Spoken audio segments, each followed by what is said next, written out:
Hello, and welcome back to another episode of Stories of Horror. Another episode of us stepping into the mystery or to the unknown. As you can see by the title, today's topic is, do aliens exist? As you guys may know, extraterrestrial life is life that was created elsewhere, being not from Earth, from a different planet or different sort. And there's really not no full concrete evidence of being like of existing a life elsewhere existing, but there's a lot of different reports of people seeing different things. UFO sightings, people seeing different creature-like things, reporting it, and some people getting even footage and evidence on some of the things they've seen. And we're gonna dive into a couple of stories, three stories in particular that stood out to me the most when I was looking through and reading all these different extraterrestrial sightings or UFO sighting reports and stuff. So we're gonna dive into that. We're going to get into that right now. Over time, there has been thousands of UFO sightings sighted and reported, but for the sake of this video, we're just going to focus on ones in the U.S. And as you can see by the image on the screen, between the years of 1947 and 1969, over 12,000, yes, 12,000 UFO sightings was reported here in the United States of America. The stories range from a lot of different things, from UFO sightings people caught on camera and they seen and describing the scene like silver or metallic looking donut shaped objects hovering over their homes or their forms or something like that, or people seeing like creatures with green, like almost like metallic like skin or shiny skin they seen and reported to the police. And so it's a lot of different stories, but we're gonna focus on three stories out of the thousands of stories that stood out to me in particular. And the first story being the story about the little green people of Kelly, Kentucky. This took place back in 1955, when a foreign family called the Suttons arrived at the Hopkinsville police station in southwest Kentucky. The Suttons' encounter occurred on their farm in Kelly, Kentucky.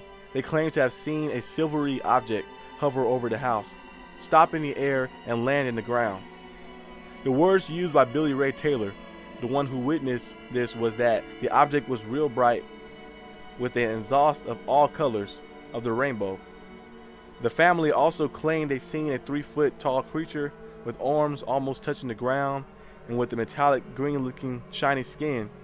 Now that story right there was very crazy. A very crazy story.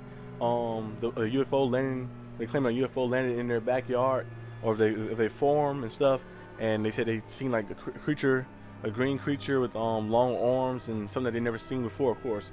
And I think in the report the man said that he shot at it. He shot at the creature, and the creature fled, so like that. And his family didn't believe him until they witnessed the stuff themselves, and they went out there and they reported it to the police and started reporting it to all these different things and got the story going. And they said like something that they like never thought they'd ever see before, like that, like the metallic like rainbow looking thing in the sky and just falling into their backyard and falling into their farm like that. We've seen a lot of instances where like a lot of like UFO sightings in like areas kind of out of the city, areas that have a lot of space, like farm places and stuff, and it probably what got most of the myth. People make like stories about it in the future on movies and stuff, and say that, oh, like have like the UFO taking cows and stuff, but in real life you never know. It could have been like some true stuff. I never knock anybody beliefs what they seen or anything like that, because you never know, because like they might have evidence of it, but they probably could have experienced it, and you just got to be there sometimes. Certain things happen. Not everybody can just go pick up the camera up and just like record stuff when you're in the moment like that, or something crazy or something crazy happening. Like we seen, was a video I believe 2 weeks ago of a guy, a pilot. When you guys heard that story, a pilot was on a news station thing, and he was talking about a story, but he had footage of unidentified object flying over him, over the aircraft, and then they said he called it in, and it was like, nah, there's no military base or anything like that. It should be clear skies right there when you flying at. But he's saying something flying like high above him, and like the aircrafts you got, nothing should be able to fly that high, that we know of. And maybe it could be some stuff that the people like the government has that the public don't know about, some new aircrafts or something, but not just be able to fly over the people. And the words he used to describe it, he said it looked like something artificial, something like artificial, biological, and it looked like something like solid, like a solid object, almost like, it didn't look like an object of like a plane or anything. It was like made out of metal and made out of stuff like steel and stuff. It looked like something like fake or like organic, like something crazy like that. And he described it. And if you see the image, you guys work on that video, I'll leave that link in the description. You see the image of it and see this stuff. It's like kind of crazy like that. But it's actually good that there's more awareness upon UFO sightings and things that are, and they're not trying to cover them up anymore or try to call people crazy because they witnessed it. But that's all I got for that story. I'll leave it to the viewers if you believe what happened in Kelly, Kentucky was true or not. You can leave that in the comment section. But we're moving on to the next, which is a story about the green floating lights, green, blue, and red floating lights that happened back in Lubbock, Texas. Back in 1951 in Lubbock, Texas, hundreds of people witnessed seeing a flying blue-green light through the sky. The lights were seen in an unusual formation, a V-like shape, as they flew through the air and through the night. Now, what's interesting about this story is that the Air Force, I believe, I think it was the Air Force, who went to go investigate it, and they claimed and stated that it was like a object, it was an identified object, something like that. They said that it was nothing to worry about. But you know, sometimes we hear things in public where people give a statement and they investigate and they just say something to make the public feel like easier on things, and just kind of like say, get your mind off of it like that. I feel like it was one of those type of statements like that, because like you see on the picture on the screen, as you guys seen before, like that. I'm gonna put up the picture again, like the V-like shape and the way the object is shaped, and the way like it's like look within, you can see like the lights and stuff. You can't see the full object, but like the way it's shaped is something unusual, something we've never seen before. And of course, people have like aircrafts that we have that looks like, you know, like the V-like shape, but they're a little thicker on the side. This one right here like more like if two rectangles was like put together like that and like just like flat on like that type of surface, type of like way. If there was like if it was like a aircraft like that, wouldn't it have lights all over like that? So we started seeing that right there is a little crazy. And also another story was reported back in 1997, Arizona. In Arizona, I believe around March. I think that one story about the V-shaped thing they saw in the sky. They said they saw it for about 30 minutes or an hour in the sky. A lot of people witnessed that, and they reported that they saw it in the sky, and it kind of like looked very similar to the one that happened in Lubbock, Texas. So it could be maybe a aircraft that they never told the public about, or it could be something else like that. Because like some of them aircraft be flying higher than what aircrafts we have that can fly that high. Like they be flying high over and hovering over like that, and the weird like shapes and stuff. So, and a lot of pilots have been seeing a lot of aircrafts like that, unidentified objects flying over, and they've been reporting it more and more, and we've been seeing more and more things happening. And I don't think it's more of like more UFO sightings are happening. I think it's just now that they're being reported more, and people have more evidence of more, and they putting awareness to it, and like saying, okay, it's some stuff you look out for it. There's things like that happening. So yeah, you guys leave what you think in the comment section below about that story. But we're moving on to the last part of the video, which is the most interesting part of the video. As you know, all of these stories and most of these UFO sighting stories or anything of the extraterrestrial, they always have like someone similar at the end of the encounter, and that's like the Men in Black. As you guys know, the Men in Black movie, of course, with Will Smith in it. They go out and they investigate extraterrestrial stuff and mysteries, and they kind of like make sure the public forget about it. They wipe their memory with the pen and stuff. But in real life, Men in Black, there's like the stories, you know, of course, like the movie make it like in almost like a friendly like way, but in the real life it's kind of more of like a menacing, a creepy like way, a mystery way. And the first reported incident of the Men in Black took place back in 1947. A man named Harold Dahl, who was on a conservation mission. If you don't know, a conservation organization is focused on helping wildlife, wild places, and environments.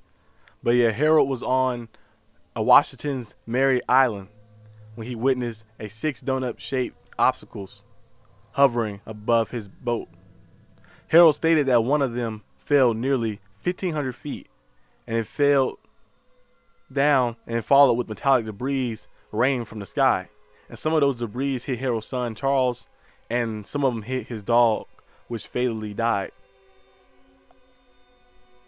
Harold was able to take some photos of the unusual aircraft, and he showed Fred Crimson, who was his supervisor, the pictures. Crimson wasn't certain of the situation, so he went to investigate for himself, and he claimed to have seen the strange aircraft as well.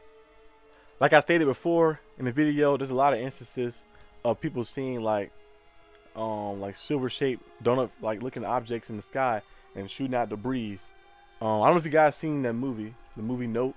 It kind of depicts a little bit of that about the UFO sightings that people see and stuff, and they kind of draw into that a little bit, and you see a lot of debris shot out. But like you hear a lot of different stories of people saying like the debris getting shot out, or like metallic things like shooting something out, or like something happening, and for his dog to get hit with the debris and and die, and for his son to get injured by debris, getting shot in his arm, that was an evidence for itself like that. And he was able to capture pictures of the object and able to get it and report it. And that leads to the next part of the story, which is even crazier. The next morning, Harold was visited by a man in a black suit. Harold explained and showed the evidence, being the pictures he took, to the man in black. And after he got done explaining all the crazy things that happened to the man in black, the man in black said something to him, which was, "What I have said is proof to you that I know a great deal more about this experience of yours than you will want to believe." And after the man in black said that, he ended the conversation with telling Harold to not speak of this incident or anything that occurred to him that day. And if you do speak of these incidents or anything that occurred, bad things will happen to you. It's kind of crazy right there, guys. It's kind of crazy. And the man in black spoke to him, and he wrote a story. He actually wrote a story about this. Harold Dahl wrote a story about this. I think it's called the Man in Black, What They Don't Want to Tell Us, or something like that. It's like around that range or something. I should have got the title name for the video, but he wrote a story about it. I haven't read that book. I should go probably read that book. But it's kind of crazy, the experience of them threatening him. But he I think after that encounter, he kept like trying to pushing for the story. He wrote the book, and like the threats that kept coming from the man in black and stuff like that, he just brushed them away like that, and made sure he told the story of what he saw and what he experienced that day, that crazy day. But it kind of leads me to something else I saw before. If you guys watch the Unsolved Mysteries, remember the YouTube channel? They used to have a lot of different videos about the unsolved stuff. And I used to love watching all their videos. And in one video in particular about the man in black, where they had the video of the man in black walking in from this place. And it looked kind of crazy. I'll show you guys the clip right here.